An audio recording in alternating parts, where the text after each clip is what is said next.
I thought since it's the week before Christmas that it would be a great time to share a little bit about my heart and how I came to know Christ and what that means to me. And no better time than right at Christmas time, where we celebrate the birth of Jesus.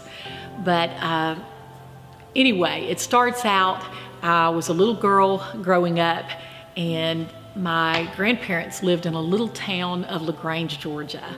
And I remember as a little girl that when I would go visit my grandparents, and usually we would go pretty frequently, especially during the summertime, they would take us to church. My grandmother was a Sunday school teacher, and she taught, I think it was like the 5 and 6 year olds. And so every time I would go visit her, I would get to go to Sunday school class. And I loved it. I loved it as a little kid because I didn't know that much about God, and that's where my first impressions were made. That's where those seeds were planted in my heart and began to grow. And so my grandfather, he built odds and ends and did things like that, and he built an altar for my grandmother's Sunday school class.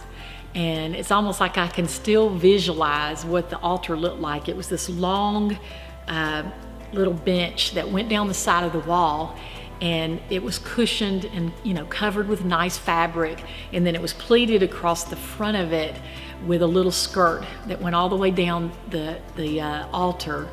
And I remember when I would go to my grandmother's class, all the little kids would gather around this altar, and we would pray about special needs. And very distinctly, I remember there was a painting of a boy and girl up on the wall, this huge painting, and it was a little boy and girl kind of knelt towards each other, and they were praying. And so, I don't know, it just left a very neat picture in my mind of what prayer looked like.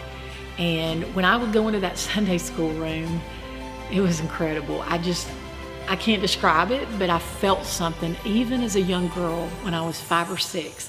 I felt something inside of me that I couldn't explain, but I knew it was real. And so anyway, when I would go visit my grandparents, that's what I always wanted to do. And it was funny because me and my brothers and my cousins, we all would just like crowd in my grandmother and grandfather's truck, and we would all go to church. And when they would have church plays, we would be a part of it. If they did an Easter egg hunt at Stone Mountain, we were always a part of everything that went on at that church, and it was awesome. And anyway, I grew up going to my grandmother's class, and as I got older, when I was about 11 years old, I got baptized and began to have a little bit of a greater hunger for God and to know more about Him. And I asked Him into my heart, and I became saved. And my family did not go to church.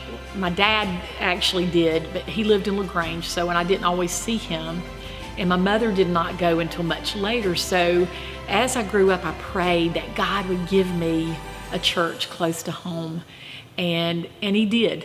I started going to a church as a teenager and on a regular basis, and then my walk just kind of began from there.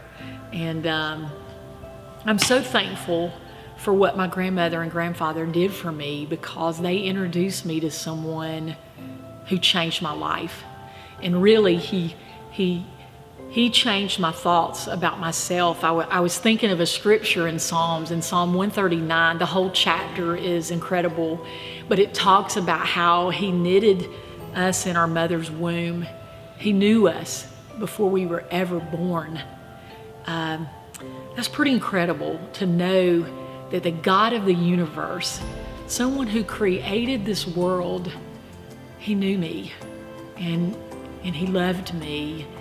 And I don't know, I used to worry about how I could explain God to somebody else. And I realized later on in life that I didn't have to be a theologian. I didn't have to have this extensive background about God, because I had witnessed Him firsthand. I had experienced Him through life in so many different ways that I could tell you story after story of how he stepped in, and it was undeniably God. And I'm excited about these vlogs because that's what I intend to do, to tell you some of those moments and share that God who came into my heart and changed me and gave me strength and gave me purpose and life. That's the God I want to share with you. And so I hope to have a little surprise for you in a few days before Christmas. And so please come back and hear what else I want to share with you. Merry Christmas.